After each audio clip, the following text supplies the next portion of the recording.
Scripture, because Scripture tells us that no one gift is given to everybody, right? So that really doesn't have anything to do with salvation. So Debbie, that next one. You can't change your spiritual gifts. You can't swap one in for the other. You just can't do it. Madison, how about the next one? Holy Spirit decides what gifts that you get. Yep, the Holy Spirit decides what gifts you get. It's His decision.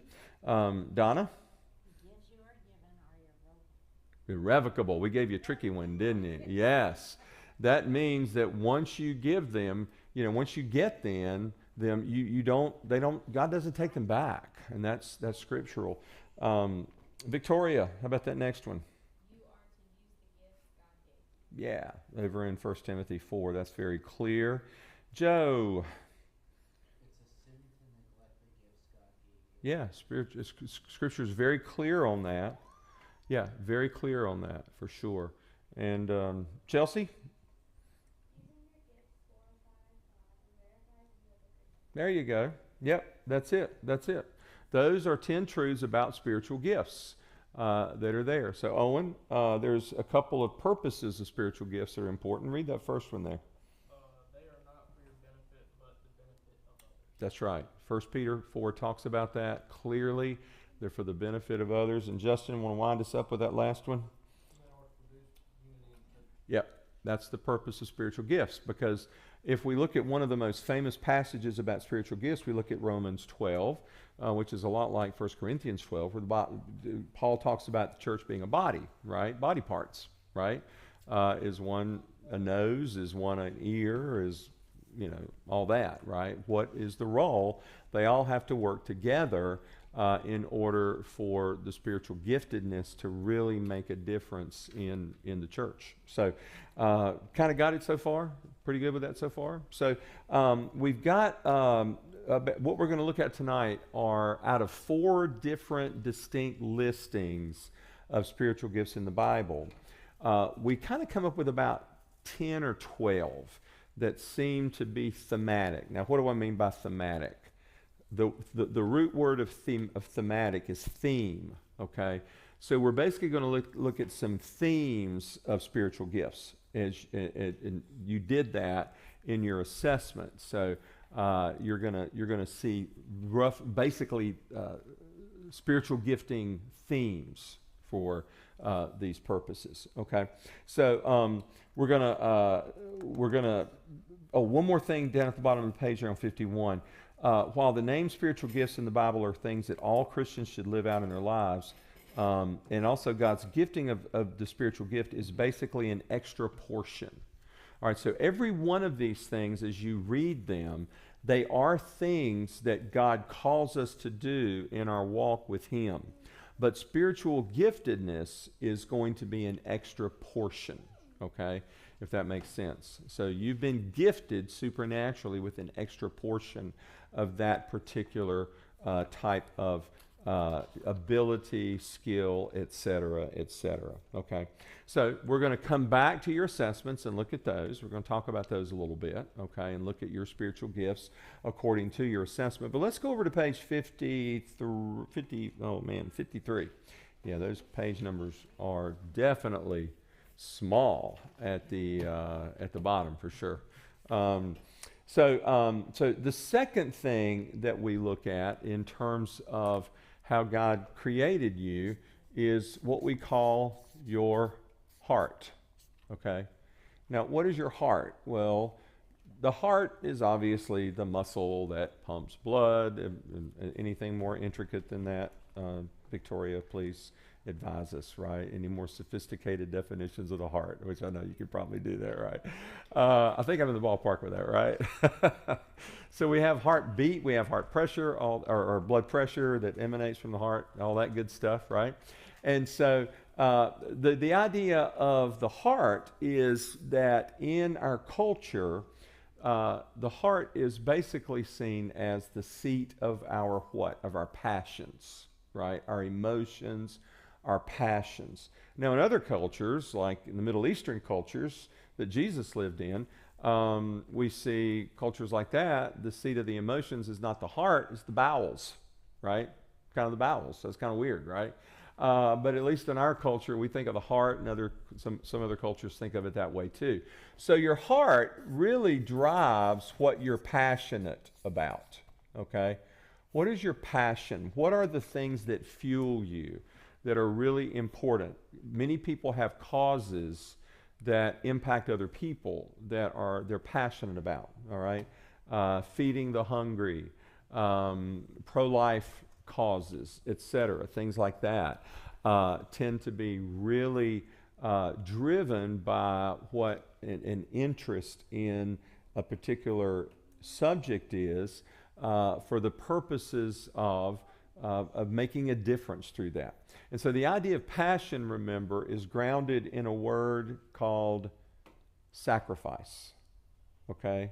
So think about that. A number of years ago, there was a movie came out around Easter time. You remember what it was called? The Passion of the Christ. Okay? And the Passion of the Christ was basically about his suffering. So sacrifice, suffering, etc., those things really are, what really kind of comes to mind with the idea of something that's really important to us, that is big in terms of our heart. So what do we see? Well, the Bible uses the term heart to represent the center of motivations, desires, inclinations, etc. Matthew chapter 12, Jesus would say the mouth speaks what the heart is full of. 1 John 3, why you feel the way you do, basically is stated in 1 John 3:21. If our heart does not condemn us, we have confidence before God. And then why you do the things you do, guard your heart, for from your heart flows the springs of life. Now, we talk a lot about emotions. Emotions also come from the heart, and we got to make sure that we have our thinking as well as our emotions in balance. All right, always. So the Bible makes it very clear that your heart was designed by God. So in this, some of the questions that you might think about, and you did not do an assessment for this. All right. So as I read these questions to you, or these statements, I want you to think about how you would answer these. So the first, who or what do you prefer to work with? Okay. Who or what do you feel that you like to work with? There's the first one, top of page number 54. The second one, you might want to just write something down. Yeah, what with your hands, you work with, your ears, your eyes, and then the second one, what is the greatest need that you see in the world today? What attracts you to that need? What is the biggest single, and think about your world, okay, as you experience it. What is the biggest need that you see around you, right? That can kind of help track us toward what our passion might be, what our heart is. If you were asked to serve in an area in the church, where would you see yourself serving? Even if we don't have that area, but you think it's an area of ministry maybe that we should have. And why would that be the case? How does your answer here connect to the answer in the second question immediately above, about what is the greatest need that you see in the world? So think about that. What is that? Well, what would you like to do in the interest of building the kingdom of God? So what would you like to do? Write that down if you don't mind. So here's the fourth part of that question. If money, time, family, or education were not an issue, and I knew that I could not fail, what would I do? If you knew that you could not fail and that money was not an issue, what would you do with that? All right? What would you do with that? What would you try? What would you attempt? That's an interesting, adventurous kind of question. All right, so think about that, what that might be. The second part of the heart that we're going to take a look at is something that you did with your assessment, okay? She showed up okay? She got there? Okay, great. Thanks, Ashley. And so you took an assessment on spiritual pathways. Now, spiritual pathways, so one of the things that we make a point of here at Integrity is this. God will speak to different people in different ways, all right? Because we're unique. And so the spiritual pathways assessment gives us a clue regarding basically how God speaks and what he speaks to in us. So spiritual pathways, just what it says. Spiritually, pathways to God, okay? This was developed out of some work that was done back in the 80s and the 90s and maybe even sooner, looking at biblically how some of the biblical characters seem to respond to the Lord and how the Lord would speak to them. And so we have these pathways that you see there. The naturalist, they draw near to God through nature. They like to kind of be outside, and they like to just kind of enjoy nature. The sensates draw near to God through the senses. Our sight, our smell, our touch, etc. The traditionalists, these are those who draw near to God through ritual and symbol. This might be folks who like to go to churches that have a lot of liturgy, Catholic churches. We got a couple of people in our church who every once in a while will go to a Catholic Mass. They're not Catholic, but they enjoy the liturgy of it. And so that's kind of cool. The ascetics draw near to God through solitude and simplicity. So the monks, we think of the monks that were kind of living in out-of-the-way places by themselves. The monk lifestyle is known as the ascetic lifestyle. So the simplicity, the solitude, kind of being alone. The activists draw near to God through bringing about social change, or change, and that could be change broadly, or it could be in an organization, it could be change in a church. Caregivers draw near to God through caring and serving others. Enthusiasts draw near to God through celebration and mystery. These are oftentimes a lot of the folks that we see really demonstrably expressive on Sunday morning during worship. All right, they're moving, they're very lively, etc. And so that's a pretty cool thing to see. Contemplatives draw near to God through personal adoration and heartfelt devotion. And then intellectuals draw near to God through their minds, study. We got plenty of folks here who love study, right? Love Bible study. And they love it, and they take so many notes, right? So we'll kind of explore that among you all here in a little bit. The other thing that we did, and did you do, you might have done the assessment on the 5 love languages, Yes. right? Did that one too, right? So that's another key to your heart, how you receive love and how you tend to give love, okay? And we'll look at that as an assessment a little bit later. So, and then the third piece of this, and we're going to work through the acrostic called SHAPE, is what we call our abilities. Now, abilities are not spiritual gifts, okay?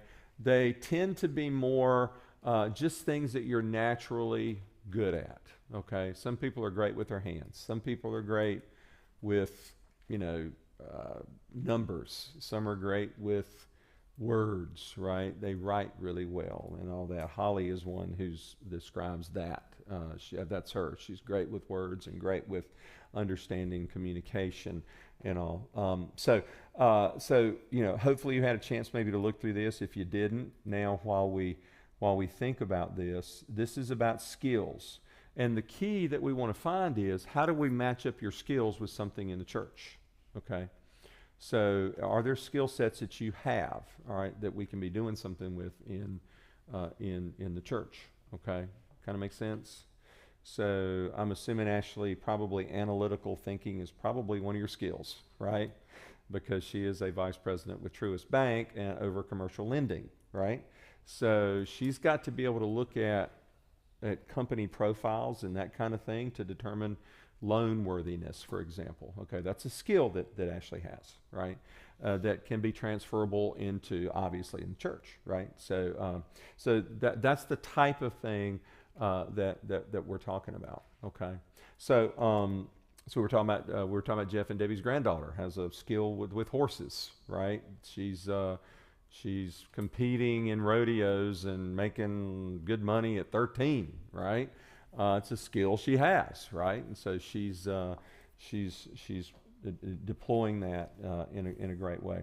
So, so you might want to think, if you want to try to get some ideas about some abilities, some strengths, some skills you have, what are some of the current responsibilities you have at your job?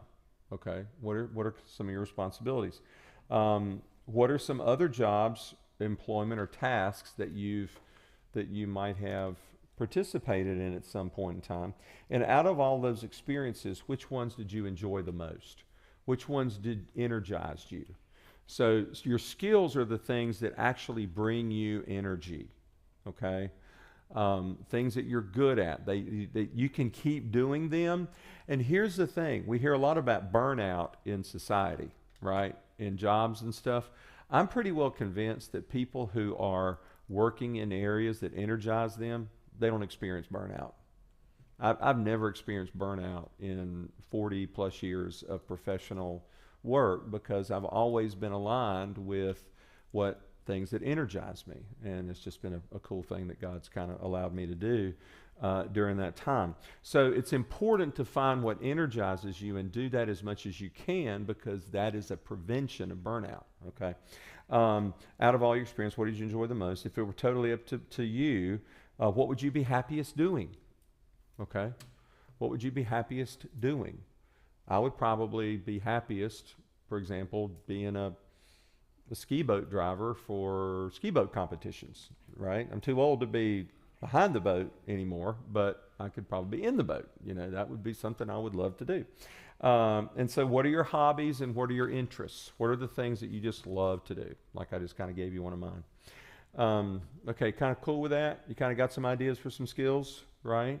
And here's the thing. One of the things that I hope we come out with this is that perhaps what we wind up doing is there's some new ministries that we take on because of some of the things that we're talking about. For example, Sunday, Jan Slagle, who prepared our meal tonight, told me, and I'd mentioned on Sunday, about the idea of unwed pregnancy assistance. And we are going to have an informational meeting, and we had like 20 people sign up on Sunday just to attend the informational meeting. So there you go. It's something that's kind of a passion. That's a heart passion, right? That's what that came from. And so we're going to explore that and kind of see what God might be leading us to do. Okay, you with me so far? Good? Good with everything? Okay, good. Now, so the next part of this, you know it, starts with a P. It has to do with our personality. Okay, hopefully you got to take your personality type. All right, hopefully you got to do that. So we believe that God created you with a personality, all right, that is going to help you understand what it is you're going to be good at doing, okay? For example, we probably don't want people with really hyped up, personality types, nor do we want people who are really pessimistic all the time, maybe working with preschool or our kids' children, right? Probably don't want that, right? But there are roles for them that they could play that would be beneficial to the church. So your personality type is going to be something that we're going to explore a little bit tonight. So I'm going to give you real quickly a quick look for this one because it is going to require some thinking, and I want to catch this in our topical time. So what we use is well, you know what? I think let's do this. Let me wait on this. Okay, let me wait on this. All right, and we'll have some fun with it a little bit later. Let me do that. Okay, my bad. So your personality type, we're going to look at that a little bit, and that's going to tell you how you relate to others. It's also, here's the other part it's going to tell you. It's going to tell you how you tend to process. Okay, what do I mean by process? How many decisions do you think you make a day? A lot. And the way you make those decisions is unique to you, okay? So when we look at your personality types, we're going to look at something that probably some of you have taken before. It's called the Myers-Briggs type instrument. I happen to be certified in that, so I do this all the time in my other work with companies. And so this is understanding how you make decisions is a key to understanding you as an individual. I will tell you, I know of couples who got divorced because they didn't understand this about each other. And because of projection, which is the idea that I'm expecting of others what is characteristic of me, okay? We get it messed up. We get it mixed up, and we don't realize that, you know, my wife Tammy is a lot different from me. And one of the things about my wife and I, we have the exact opposite personality types. In every dimension of the personality assessment, we are the exact opposite. And so we're kind of convinced that's been a secret to longevity, right? But it's okay if you're a lot alike, okay, as long as you know it, right? And as long as you know it and can work that way, that can be a huge factor. So, matter of fact, Pastor Ray, when he does premarital counseling, and I do this too, except he does a lot more than I do, we will both require a personality assessment, right? Because that's one of the keys to helping them understand each other, right? And so you'll see when we get into this how certain ministries would be appropriate for certain types of personalities, okay? Kind of makes sense? Yeah, we'll have some fun with it too, okay? So, so personality. So then over on page number, here we go, 59, right? We've got the E in the acrostic, which stands for experiences. We can't discount our experiences. All of our experiences count toward wisdom, okay? It's kind of like all the classes you transfer in from this school to the next school, you know, count toward your degree, right? All of your experiences in life count toward your master's degree in life, right? And so we can't discount them. We're looking at what are the positive experiences, what are the not so positive experiences, and how have they shaped us? One of the things I tell my clients is this, and when I'm always working with leaders and organizations, is that you are having to manage people who are bringing into the workplace things that have nothing to do with the workplace. Does that make sense? They're bringing in the collective baggage, and baggage I don't mean in a negative term, it's just your experience, right? Collective experiences come into the workplace. So all those people you lead, Ashley, right? You're leading, you're managing everything that they bring with them, right? And it's the same thing in the church. We are dealing with each other. It's the same thing in your family, right? In your families, you're dealing with all the things that collectively have come up through the lives of those individuals, right? And so your experiences can't be ignored in terms of understanding how God uniquely prepared you for ministry, for filling out God's plan for your life, et cetera, okay? So experiences that are good, experiences not so good, experiences that are kind of in between, you know, we remember those, and they have a lot to do with how we see how God created us to be, okay? Kind of makes sense? The experiences thing, right? So hopefully you've been able to kind of write some of those things down. You know, we see some of the passages there. We know that all things work for the good of those who, or all things that we know that all things, in all things, God works for the good of those who love Him, who have been called according to His purpose. There might be a word left out there. We'll have to fix that. Then in Philippians chapter 1, Paul says, I want you to know, brothers, that what has happened to me has really served to advance the gospel. He was talking about going to prison, okay? So that experience, he was able to find God's purpose even in an experience like that. So just some words there that are really important. God uses the experiences of your past, the good and the not so bad, to form the future and not to hamper your future. You may have spent a lot of time reflecting on your past. However, your past is formed by who you are and how you have been changed by those experiences. One of the most overlooked factors in determining how God wants you to serve is your past, especially your hurts and your problems. While the temptation may be to not think about those experiences, there is much to learn from them, right? Sometimes it's tough to face those tough experiences. So begin to think about, down at the bottom, your life, the good times, the bad, and take a few minutes to answer and reflect on the following questions. The time of reflection can be used as a springboard to begin writing your story, all right, which is about any of my grandmother's childhood. She just would not talk about it, or her teenage years, or anything. And she would only talk about when she met my grandfather, right? It was only then that she would really kind of speak about her past, right? Because of the experiences that she had. That's not necessarily a good thing, right? She was not able to face those issues that were detrimental to her. So don't allow those past experiences to kind of just stay rooted, out of the way. Make sure that you do what you can to kind of learn from those. Okay. All right, you ready to kind of look at some of your assessments? This is the fun part, right? We want to see some self-discovery and see what we learn about each other. And we're going to do our best to kind of put a lot of these results on the paper tonight. What we will do with this, Holly is the custodian of our Church Community Builder database, which is where we kind of try to keep ministry information about our people.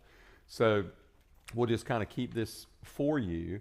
And when ministry opportunities come along that might require some of these attributes, we may say, hey, Justin, kind of looking at your profile, man, it kind of looks like you got some things that might make you good for first impressions team, greeting people on Sunday mornings. How about that, right?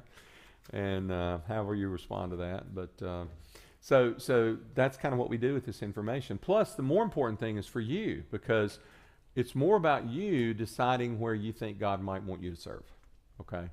That's really what this is all about, okay?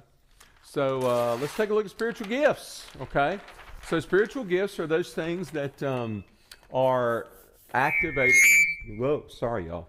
That are activated by the. Yeah, that's bad, wasn't it? I should not go that far. Joe, you're going to be my designated paper hanger, you and Justin, okay? So I won't put us through that danger again, okay? So spiritual gifts. What did you find out about yourself? All right, you took the assessment, and if you didn't get to take the assessment, it's okay. I'm not going to. Well, we may point you out and laugh at you a little bit, but you can still take it if you didn't get it in time for this. But I'm interested in what your spiritual gifts are. So, who wants to start us off? You want to share your spiritual gifts? All right, Owen, let's hear it, big guy. What are yours? Serving. Exhortation, interesting. Okay, interesting. All right, so let's go back over to the section on spiritual gifts, and let's take a look at the definitions of those. Okay, and we'll only do this one time as they are brought up. Okay, let me see. I'm trying to find page number because we do have definitions. There we go. All right, so let's read those. So serving is all about, as a server, you have a spirit-given capacity and desire to serve God by rendering practical help in both physical and spiritual matters. You enjoy meeting the practical needs of your fellow Christians and the church, okay? So Owen's a pretty helpful guy, pretty much, right? He just likes to jump in wherever he can, right? Come alongside people, do things, right? That doesn't surprise you, right? That's you, right? Let's look at exhortation, all right? As an exhortation, you're a how-to person. You're a person, or with the gift of exhortation, you're a how-to person. So how to get to an end result is really important to you, right? You want to find the quickest way, or maybe the most effective way to get there, right? And so you have the Spirit-given capacity and desire to serve God by motivating others to action, by urging them to pursue a course of conduct. Your goal is to present material that enables the Holy Spirit to promote change in the student's life. You reach out and help Christians become more mature. Now, Owen's a relatively new follower of Christ, right? So a lot of this stuff has not kind of blossomed in his life yet, but the fact that we know that he's a how-to person and that he's one who is willing to, probably going to be willing to help instruct other people. Now, when he serves them, he may also be doing this in the practical things that he does, okay? And if you have exhortation as one of your gifts, this is you too. And I know a number of you probably have serving, which we just talked about, right? So let's go then to shepherding, which is interesting. So we call Pastor Ray our shepherding pastor. That's his main role. Okay, and he handles missions and he does a few other things, handles a prayer team, first impressions, etc. But shepherding, the definition, as a gifted shepherd, you have the Spirit-given capacity and desire to serve God by overseeing, training, and caring for the needs of a group of Christians. You are usually very patient, people-centered, and willing to spend time in prayer for them. You tend to be a jack of all trades and a master of one, okay? Meaning that you are usually dominant in one of the speaking gifts, which has to do, and there's evangelist, prophet, teacher, exhorter, and we see in Owen's case, exhorter there. You're often authoritative, more of a leader than a follower, and expressive, composed, and sensitive. Your pleasing personality draws people to you. You have a pleasing personality, my friend. And so the I had a question. yeah. I'm sorry. Did you want to stop streaming now? We actually, I think so. Okay. So if so, then you don't have to use the mic anymore. Are you going to keep it running anyway, so you don't have to? I don't want you to. You can if you want.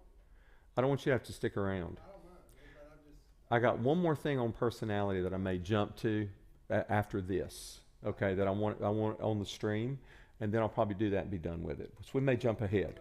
Okay, yeah.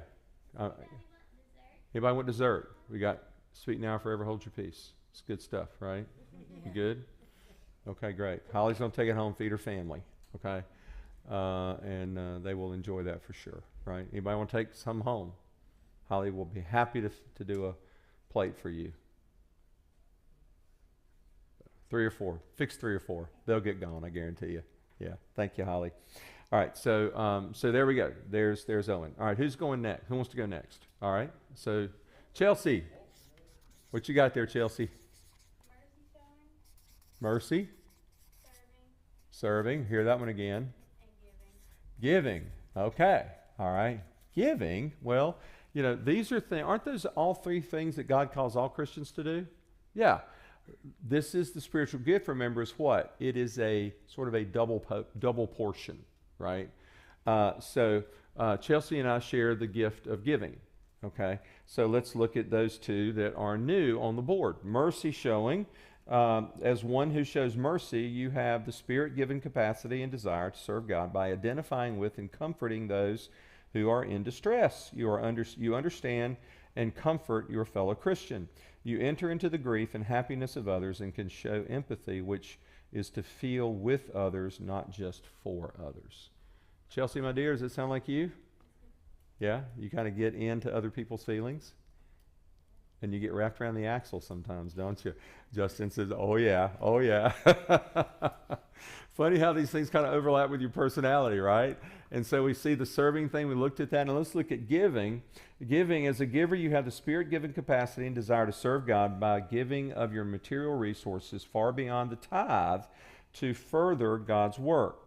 You have a strong desire to meet the financial needs of your fellow Christians and church members. So young followers of Christ, it may not show up necessarily in material giving or financial giving yet, but it definitely shows up in the way that they relate to other people. They tend to be very giving, okay? It's not unusual to see giving paired with one or both of these, right? Because they just kind of go together, right? So Chelsea, giving person, right? Justin, giving person. She is, because you're a taking person, right? And so that's why it makes y'all work, right? All right, good. Who wants to go next? All right, Jess, go ahead.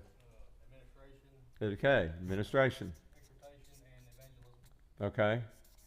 Administration was exhortation, which you read about Owen. And the last one was? Evangelism. Oh, interesting. So we got some new ones here. Okay. So let's look at administration. Administration has to do with having the desire to serve God by organizing, administering, promoting, and leading various affairs of the church. The administrator is not a glorified file clerk. Okay? These are people who tend to be able to define projects and bring people around in order to accomplish things. Okay? So organizing things like that, does that sound like you? You like that? Sorta? Yeah, sorta? Okay.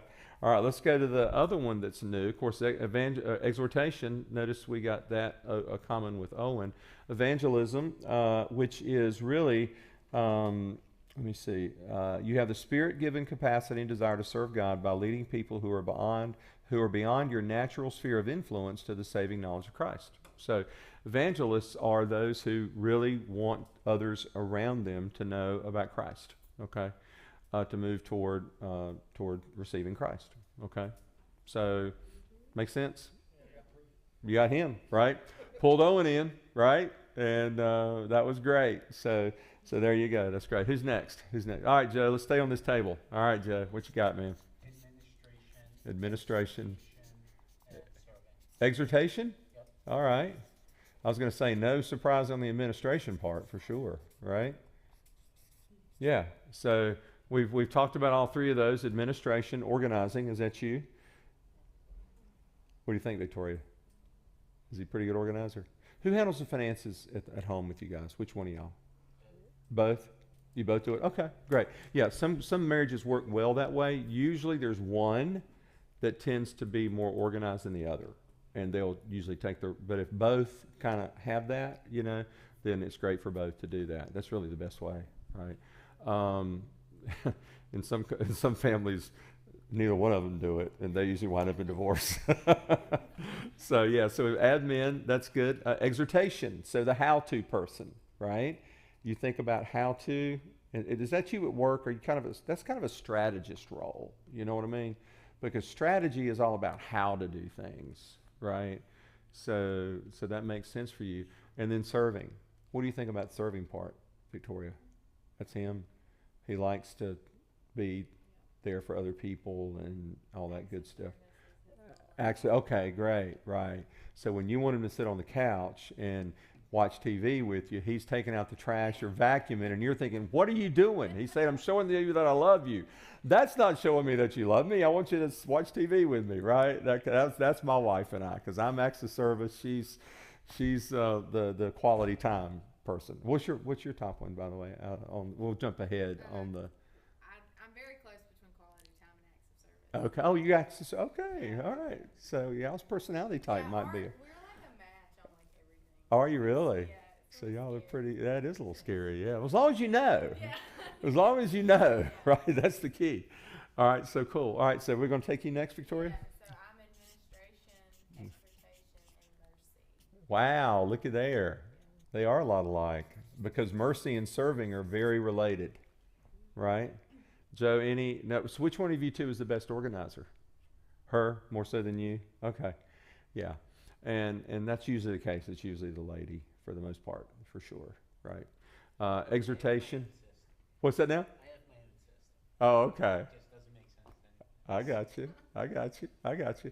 So the exhortation thing, are you, just curiosity, Victoria, are you pretty straightforward when you see something the way it needs to be done, and you can be a little bullheaded about it sometimes? Yeah, okay.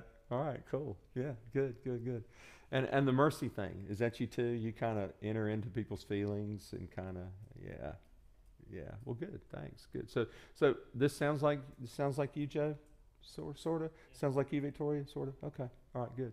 All right. We're on this side. Melissa, you ready? Yes. I have serving, mercy showing, and shepherding. Well, there you go. You're the ultimate people person. Good to know that. Does your husband realize that? Because I will definitely tell him that is who you are, right? Yeah, he probably knows that. I imagine he Definitely knows. not the people person. Yeah, he's more into, yeah. So you may be an extrovert on your personality type too. We'll look at that, but we'll see. So does this kind of make sense to you?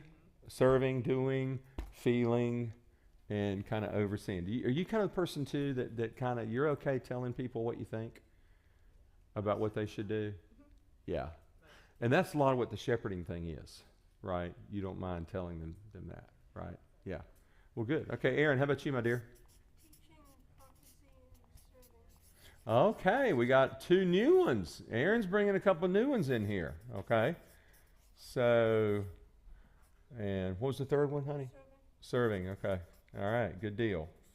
So Aaron brings in teaching, which is what? As a teacher, you're one who communicates knowledge, guides, makes known, or relays facts.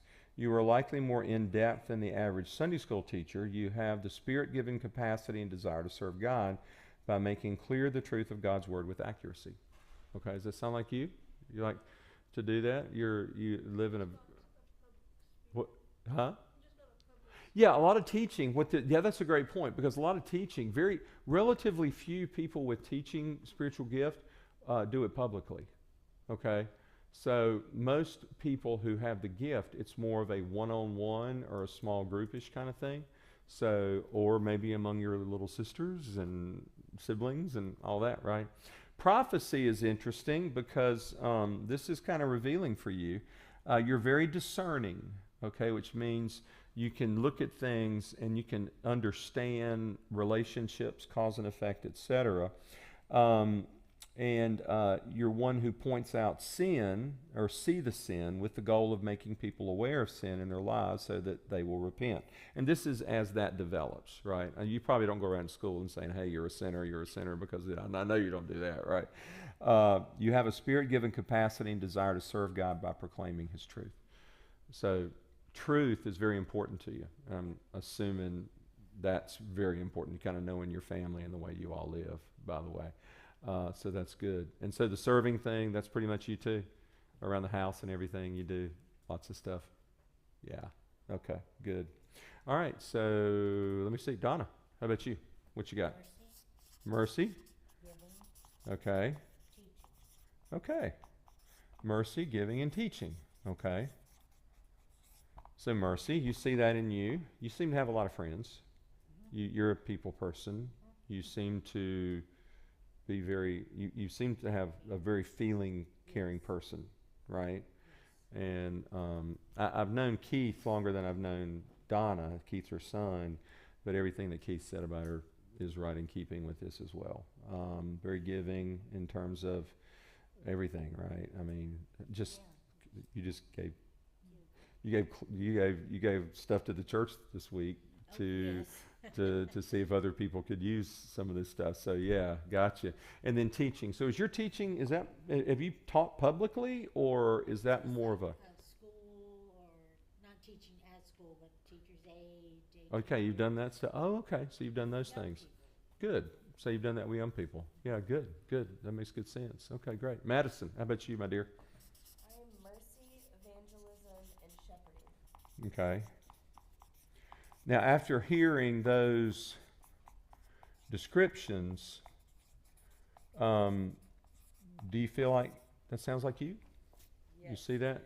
Can you give us a little bit of a clue on that? What do you mean by that? Well, right now, basically, I'm kind of walking in that a little bit with my job as a peer support specialist. Oh, that's right. Yeah. With mental health and substance abuse, and really my main goal is to lead them to Jesus. Yeah. No, that's... A desire in my heart is to really travel and do ministry eventually. Well, that sounds right in line, right, with what you're doing now. That's great. All right, good, Madison. Thank you, my dear. Great, appreciate that. Debbie, how about you? Mercy, serving, and evangelism. Okay, mercy, serving, and evangelism. Okay, known you a fairly long time, and I'm not really surprised at any of those, particularly those two. So inviting folks to church and that kind of thing, is that pretty natural? Kind of saying things that kind of expose them to Christ? I mean, I know you don't beat them over the head, I know that, but yeah, okay, yeah, good. The mercy and the serving, that's you, right, for sure. Jeff, that's her, right? That's right down the line with her, right? Yeah. Jeff, what's right down the line with you, man? Huh? She copied. Mine's mercy, serving, and giving. Okay. All right, good. Well, we've kind of seen some of that tonight, haven't we? When Donna needed some help with her plate, and who was the one that jumped up to help you bring it over? It was Jeff, right? So that's kind of got him pegged, right? Yep. You think, Oh, yeah. Debbie, for sure? Yeah, that's who he is. Yeah, good, great. Jeff, no surprises there? No. Yeah. yeah. And these folks give to their kids and their family just like nobody's business. They're amazing just to see the way they all come in together. It almost makes you want to say, are they for real? You know, when their whole family comes in. So anyway, how about it, how about it, Kenneth? How about you, man? You wanna do me or Ashley first? I'll do Ashley first. Sure. Okay. I'm Mercy. I should go ladies first, right? You're right. Yeah, man, you called me on that one, right? My mom to pop out behind the camera there and gotcha! Yeah, exactly. Good one. All right, so Mercy and what else? Mercy, exhortation, and giving. Okay. So, do any of those surprise you, Ashley? Mercy, you're a merciful person. You had mercy on Kenneth and agreed to marry him, so that was one thing, right? Yeah. The exhortation thing. Yeah. I'm a how-to. Usually, if we put stuff together, I guide him. I tell him what to do. Uh huh. He does it. You're his He directions, does right? everything. She was good. I'm Yeah. Directions and I'm a project manager, so I. Oh, that's right. Your project. Yeah, that's right. That's what you do. That's right. Yeah. So at first it kind of surprised me, but it's kind of, As we read the definition, you kind of see it. that's what I do every Yeah. day. Yeah, that's cool. Okay, good. All right, Kenneth, how about you, buddy? serving, shepherding, and mercy. Okay, shepherding and mercy. Okay. Any of those surprise you? Not really. The shepherding thing, taking care of people and stuff. You're a dad. I mean, you got, so that's part of where that is. Paramedic. A paramedic. Oh my gosh, that's right. You are. So there you It's go. kind of all those things. Yeah, that's right. That's cool. I forgot about that. Yeah, I got both your professions are really cool professions. Good. Ashley, what you got, my dear? Mercy, exhortation, Mercy, exhortation, and and administration. administration. Okay. Any surprises there for you? No, as I learn more about it. Yeah, the exhortation thing, how to. Are you kind of how-to person at work, or are you down in the weeds? The part that kind of resonated with me was about, it was almost like trying to show people how you think and like bring them over to your side. That, Okay, yeah. good. Yeah, okay, that makes sense. And you kind of see that part in you, right? Yeah, and the administration stuff, that's your leadership stuff, kind of organizing things, people, and all that stuff, right? All that good stuff. Yeah, okay, good. So there's your spiritual gifts. Okay, so what do we see the predominant themes? What do we see a lot of? We had a lot of serving, right? We had a lot of serving. What else do we see? What's that? A lot of mercy, right? A lot of mercy in y'all, right? What else do we see a lot of? Exhortation. That one surprised me that we have so much of that in here.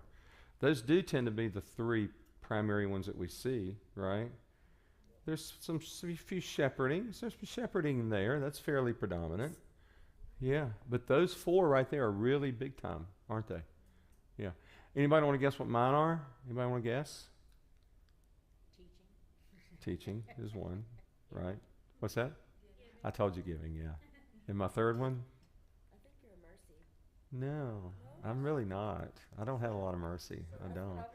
No, no. Admin. Yeah, that's me. Yeah. So those are my three. So yeah, this is really cool. This is why I think this is a characteristic. You know what? I think that these are typical spiritual gifts, and we see that a lot in groups of people who are genuinely authentic. Okay? Because people who are authentic are often so because they honestly present who they are with humility. Okay? And if you look at some of these common gifts that we see from all of you, these things require a great deal of humility, right? Giving, right? There's one, right? That's one that requires a lot of humility as well. So, and if you're going to exhort people and help them understand how to do things, you cannot do that from a prideful perspective, right? You will not have credibility if you do that. Okay. So it kind of makes sense? Kind of see all that? Okay, great. All right, so let's kind of move on. Let's go to your personalities, okay? And Joe, I'm going to ask you to take this, if you don't mind, put it over on that wall so that I won't make our eardrum split again. And so, so let's jump to your personality types, okay?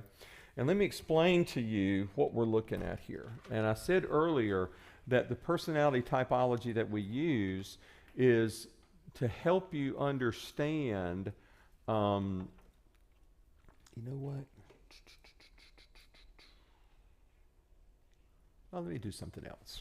Let me do something here, all right? So I'm going to turn this off for a moment.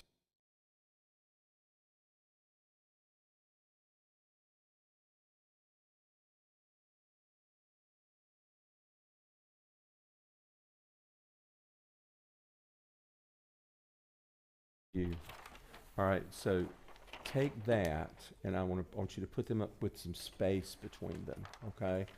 And Josh, put this over there, between where that break is right there, okay? Then Joe, let me get another one for you. Joe, I'm sorry, Joe. Yeah, Joe. I got Joe and Josh. So, Joe, take this one. Find a place where people can stand, okay? Maybe back there against the wall where Chris is back there in the booth. And then Josh, one more here, okay? And I want you to move that trash can down a little bit. And I want you to put, and we're going to put this one here, okay? So, there you go. Okay, here's a pen for you. I'm going to tell you what to write on it, okay? So, Joe, on that one, have you got a pen with you? Okay, on that one, write NF up in one of the corners. Okay, just NF, okay? Josh, you got a pen. On that one, I want you to write SP, okay, in the corner, over in the corner, okay? Joe, come up here on this one and write NT in the corner as well, okay? And Josh, for that one over there, write SJ up in one of the corners, okay? All right, so here's what we're going to do, okay? So Joe and Josh know where these are, okay? So as you look at your 4-letter type, I just want you to look at the first 4 letters, okay? Look at your type. It may be on your phone. You may have printed it out, okay? Now, I want you to look at the second letter, okay? It's going to be either an S or an N, okay? If it is an S, I want you to look at the 4th letter, okay? You with me? So if it is an SJ, I want you to go right there, okay? If it's an SP, I want you to go there, okay? Over there, all right? You got that? Okay.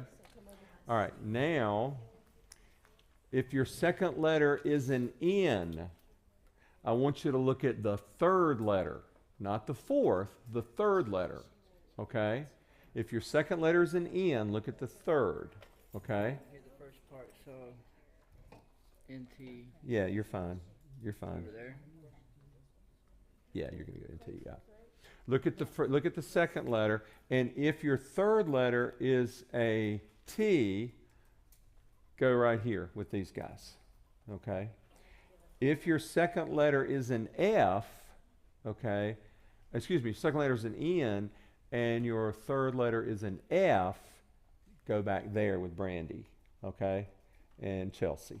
It looks like. You okay? We're gonna let Brandy do the writing back there, okay? Brandy, you do the writing, okay? So Jeff, you got Charles. Y'all got Charles? You see it? Let me see yours. Well, I'm doing it right here. Okay. Okay. So which one is that a? EN. Yeah, I know the EN, but is that a T or an F? That's T. It's a T. It's not an F. Okay. There's an F. Is it a feeling? Which one was it? Do you remember? Yeah, you're probably right. You're over there. You're over there with these guys. Okay. All right, y'all left everything, right? Y'all left everything. Y'all got this, right? Okay. Y'all got a pen? Y'all got a pen over there? Y'all need a pen? Y'all got a pen over there? Okay. You know what? Did you bring one? I've got a regular I only brought 3 markers. I only brought 3 markers. Is that an extra? Okay. Well, here. We can share. Yeah. Well, no, we really can't. No, you take that one on. I'm going to find one back here.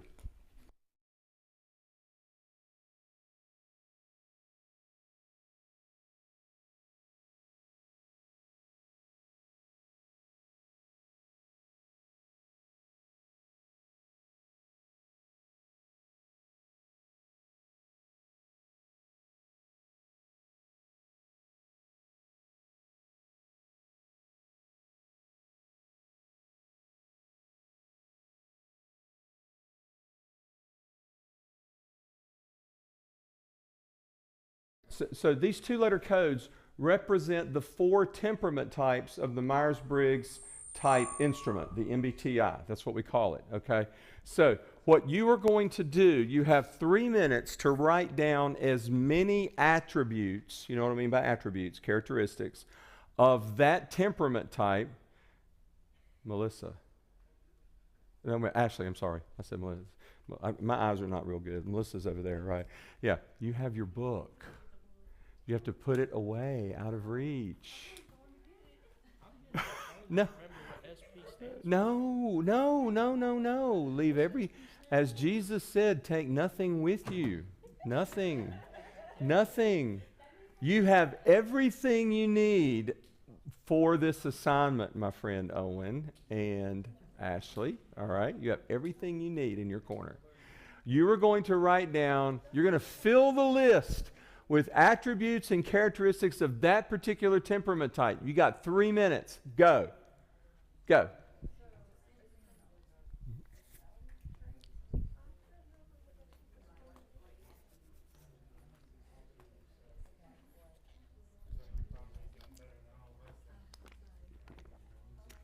Everybody participate. Brainstorm. Everybody participate. Contribute. Keep going, baby. Keep going, man. Y'all got big brains. I know you do.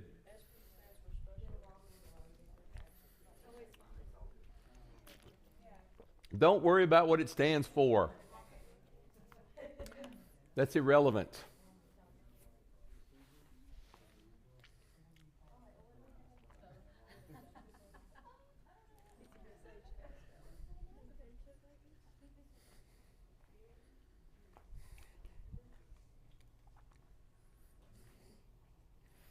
Okay, 2 minutes to go. Keep her rolling. Is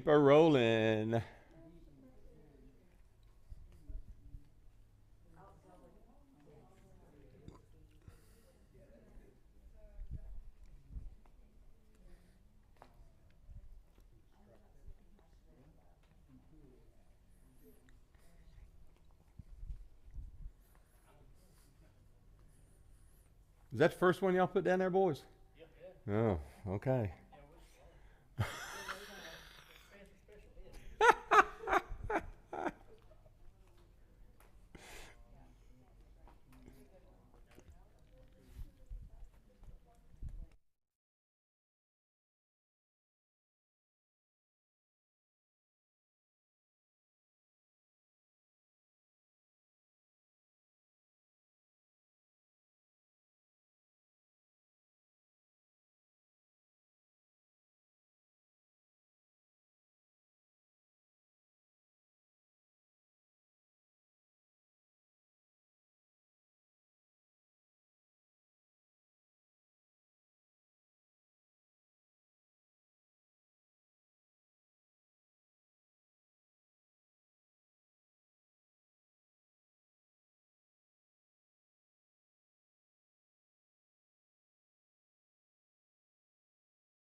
Go. 1 minute to go.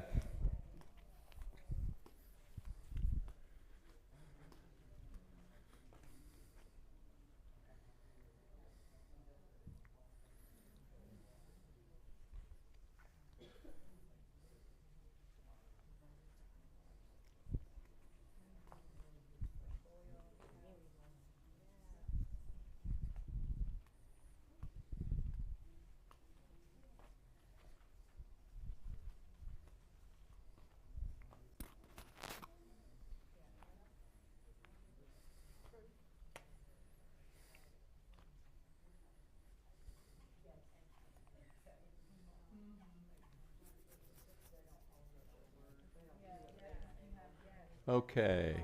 All right, let's wrap it up, and I want you to stay where you are, except for you ladies back there. Why don't y'all bring y'all's up here a little bit? We can see, you're back there in the dark. Y'all bring y'all's up here, and maybe bring it right over here if you don't mind, Brandy. That way we can kind of see y'all's better. All right, let me introduce y'all, okay? In the corner to my left, all right, we have the NTs. These are known as the theorists, okay? So you guys, somebody's going to read those to us. Give us your characteristics, all right? Go for it. Decisive, inventive, intellectual, analytical or over-analytical, deep thinkers, somewhat unemotional, creative, instructive, intuitive, leaders, tactical, quick thinkers, self-motivated, empathetic, understanding, overachiever, detail-oriented. The empathetic part is not right. You guys do not care about people, okay? That's not y'all, okay? But, you know, some of y'all do. Some of you do. I know you got that. Yeah, but anyway, so in general, that's not one. We do have NTs that do. The NTs tend to be the bigger picture thinkers, all right? They tend to think more in terms of what could be than maybe what is. Does that make sense? These guys and girls are great starters of things. Not so good finishers. Not good finishers. Sorry about that, Ashley. I hope I didn't confirm something that you thought was a real problem. Okay, all right. So that's them, right? They need people around them to kind of do the finishing, right? You're probably over there. I think you may be over there, Debbie. You may be over there. Just when you listen, you'll hear. You'll know where you are, right? So, all right, so that's our NTs. Let's give it up for our NTs. All right, that's who they are. All right, let's go to the back. Let's go to our NFs. We have 3 back there. All right, and this is a really cool temperament type. So which one of you ladies is going to read the characteristics for us? I'll read them. You read. These are known as the catalysts. These ladies are known as the catalysts. They tend to catalyze human relationships.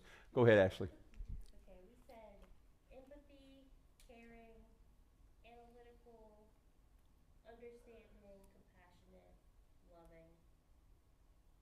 That's fun. How about free spirit? How about naive?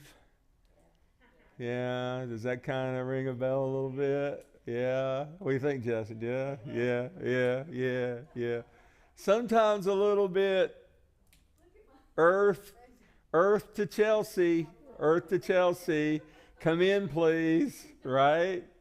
Debbie said that's me, right? All right, so the NFs, these are the folks they are the people persons. These are the people in the organization who are always going to try to make sure that everybody else is having fun and enjoying things, okay? They are the types of, now I'm sitting here, I'm looking at Brandy Campbell, who I've watched grown up from probably your late teenage years, right, to now, where she's a young adult. And this is so Brandy. This is so her, right? And there's kind of a hippie nature with these folks a little bit, right?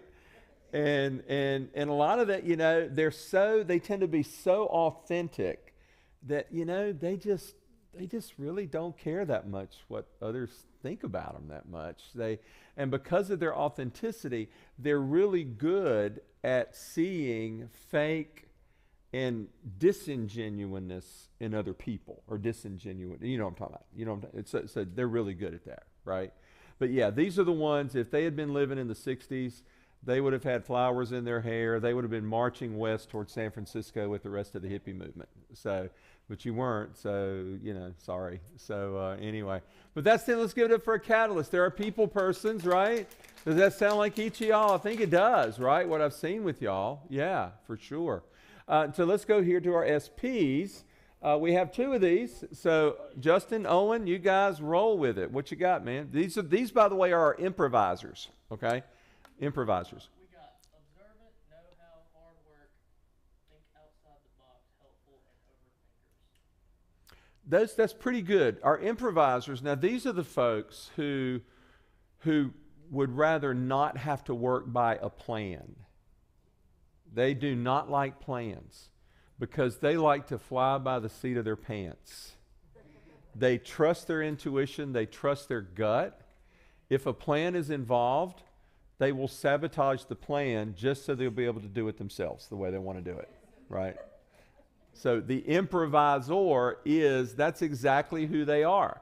They're going to do it on their own terms, and they're usually going to figure it out, and it's usually going to work out. Sometimes it doesn't, but, they're usually pretty good at this. This is the most common temperament type, Kenneth, for emergency first responders, okay?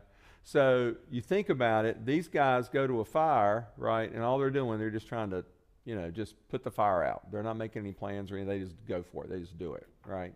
You got that? Right? Is that y'all? Sound like y'all? Personality type? Yeah. Okay, so over here, let's give it up for our two improvisers, right? Yeah. So and you might want to make sure Kristen knows this about you before you guys get married in September. So anyway, she knows. Okay, good. So we've got our stabilizers over here, our SJs, okay? So our stabilizers, no surprise, they won the prize for having the most things on their list. So one of you kind of share with us what your list says. Okay, so we said giving, relatable, confident, stubborn, talkative, social, bossy, outgoing, caring, compassionate, rule follower, analytical, leadership, loyal, good follow through, and reliable. That's a pretty good list. The fact that they're SJs don't necessarily make for good leaders. There are other qualities that drive that. I know that some of you all are good leaders in that group right there, but that's not always typically an SJ characteristic. When I said earlier that these guys over here are really good starters but not good finishers, these folks here are great finishers, not great starters. So the NTs need the SJs around, all right? And on the fire truck going to a fire, while, they're driving into the fire, to wherever the fire is, Victoria's going to pull out the schematic. She and Ashley are going to sit and let's spread it out on the ground, and they're going to look at the schematic, and they're going to start making plans. Okay, Melissa, you go this way. Donna, you this way. Madison, you this way.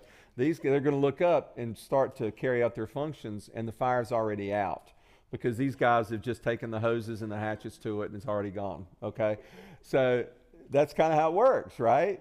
So these folks are very reliable. They are going to get the job done, okay? They're gonna do it, right? They don't mind detail, right? You don't mind the detail. They don't mind tasks that are more routine, okay? They're okay with that because they're very efficient. They have efficiency in mind. They want to get the most done with the least bit effort, okay? Now, how many of y'all around the room, everywhere, how many of you all do to-do lists? You do to-do lists? Okay. All right, y'all do. You guys don't. I know y'all don't, right? Well, let me tell you how these folks over here do to-do lists. All right, this is how they do to-do lists. So it's Saturday. They've got their to-do list by the computer right there with them. They're paying bills. They're replying to email and that kind of thing. They're doing stuff for church for tomorrow and all that stuff. And so Melissa finds something on the to-do list that causes her to go to another part of the house to do it. Okay, so she goes to the other part of the house. There she accomplishes what she went there to do. While she's there, she sees something else that needs to be done. So she does that while she's there. She goes back to the computer, checks off the thing she went there to do. Then she writes in the thing that she found there that needed to be done and checked it off simply for the rush of the check. Does that make sense? Because to these ladies, success at the end of the day is having a fairly full to-do list where everything is checked. Am I in the ballpark with y'all on that? Yeah, that's it. That's what jazzes them up. That's what success is. That's why the NTs need them so badly, okay? SPs, they don't really need y'all. They don't need anybody but themselves, right? They're just independent operators. They're just going to roll. So, if y'all are at a restaurant sometime, Chelsea, and you know, you go to the bathroom, you come back, he's gone. It's not because he left you, it's just because he forgot that you were with him, okay? He's just doing everything on his own, right? So you need to warn Kristen about that too, Owen, okay? That's a possibility, right? No, I'm just picking, it's not that bad. But anyway, that's the temperament types. So that kind of gives you an idea of how you kind of fit in with other people, okay? Kind of make sense? See that? Yeah, okay. Thank you all for doing that. You can go back to your seat, and I'm going to have you, bring me your pens, because, Joe, I'm going to get you and Josh to hang up one more thing, okay? Okay. Yeah. Well, let me do this right quick.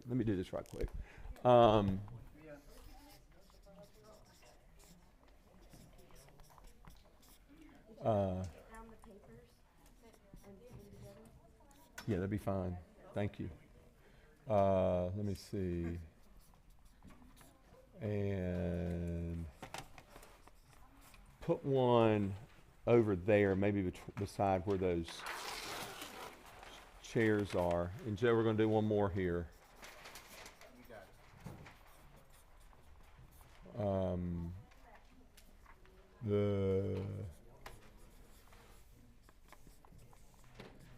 Okay, and JP.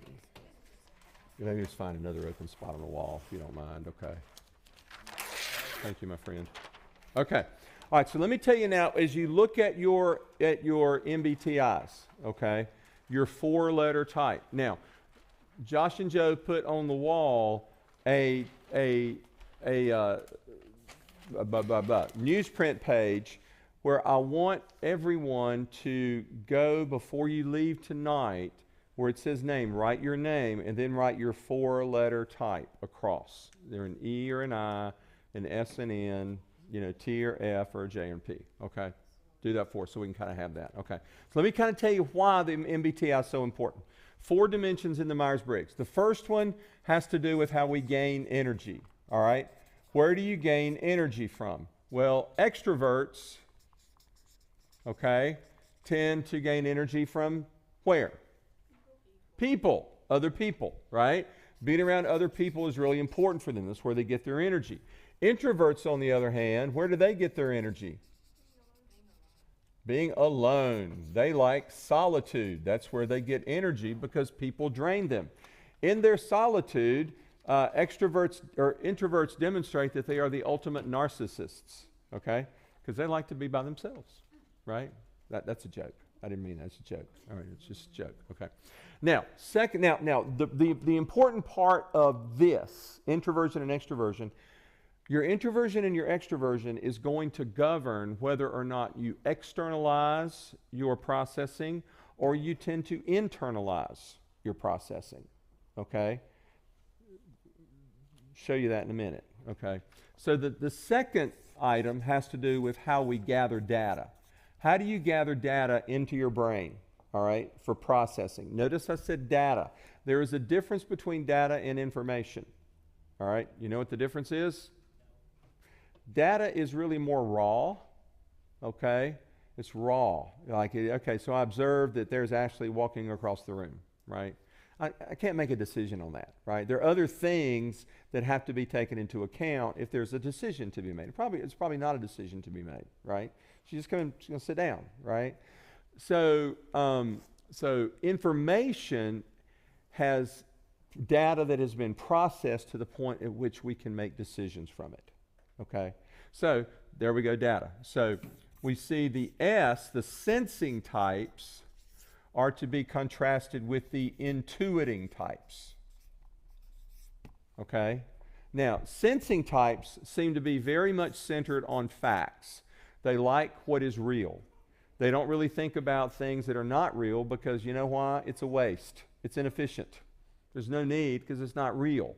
So cold, hard facts. Where do you think we get the term sensing? Anybody want to take a guess? Where are you going to take a guess? From your 5 senses. Yeah, those 5 senses we have. So, because that's what we use to detect what's real, right? Intuiting types tend to think in terms of patterns and possibilities, okay? So let's think about this for a minute. Over there, we saw our what? Our intuitors over there, our NTs, and they we're focused on bigger picture, patterns and possibilities. Sensing types over here, facts. They're more focused on facts. What is? Why? Because I said they're very efficient. These guys and girls over here are more like, this is what things could be. These are folks who are saying, yeah, but this is the way it is right now. Let's work with the way it is because that's where we're really going to gain efficiency. And they're right. Okay. Now, the third dimension has to do with how we process that data into information. So your brain's kind of like a computer, right? You're going to get this stuff in your brain, and then you're going to process it somehow. Thinking types, okay, over there, tend to be contrasted with feeling types back there, okay? Now, others of you are feeling types that weren't back there, but you may have been an S instead of an N, okay, if that makes sense, right? So thinking types tend to use a lot of logic and a lot of analytics. They're thinking logically. We heard analytical, I think, or logical over here, something like that, right? That's true, thinking types, right? Feeling types, though, tend to focus on things that are more in line with values, okay? Things that are more people-oriented, and they really tend to focus on what impacts other people. So their decisions will be based upon, for the most part, the impact that it will have on other people, okay? So this right here, this of the four dimensions, this is the only one of the four for which there exists a statistically significant correlation with gender. Does that make sense? It's the only one, thinking and feeling. So which one do you think we're going to see a statistical correlation around? Thinking types are more likely to be men. Feeling types are more likely to be ladies. Okay? So that's the statistical correlation. Okay? Not always, but it's not like a 90-10 relationship. It may be something more like a 60-40 or something like that. And then finally, how we make decisions and move forward in life with things once we've made it, how do we make the decision and then move forward? Judging types tend to be contrasted with perceiving types. Okay? Judging types like to have things closed up. They want things closed up. They want decisions to be made. These ladies over here, okay?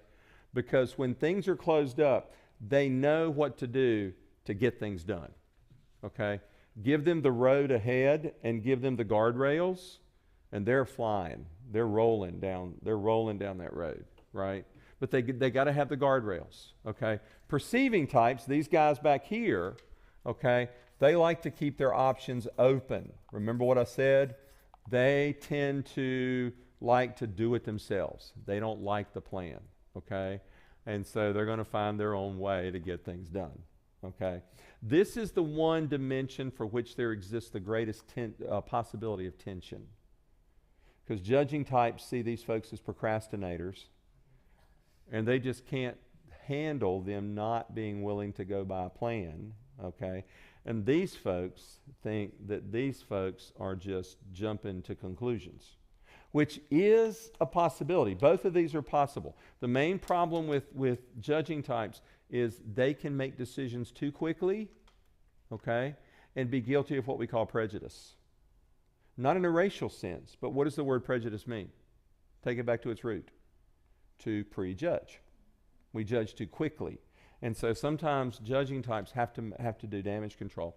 And then perceiving types, sometimes it does appear that they're procrastinating. Okay? Kind of makes sense? Yeah. So we've kind of seen where each of you are in terms of the temperament types. That's all we've got time for tonight. Holly's going to email you a listing of and you've got it in your report. You've got a pretty good description of what your type is, okay? And we'll email you another description that you can look at, okay, to kind of follow it from that, okay? So Chris, you're off, my friend. We're done with the live stream. So I'm going to turn this off and you go home.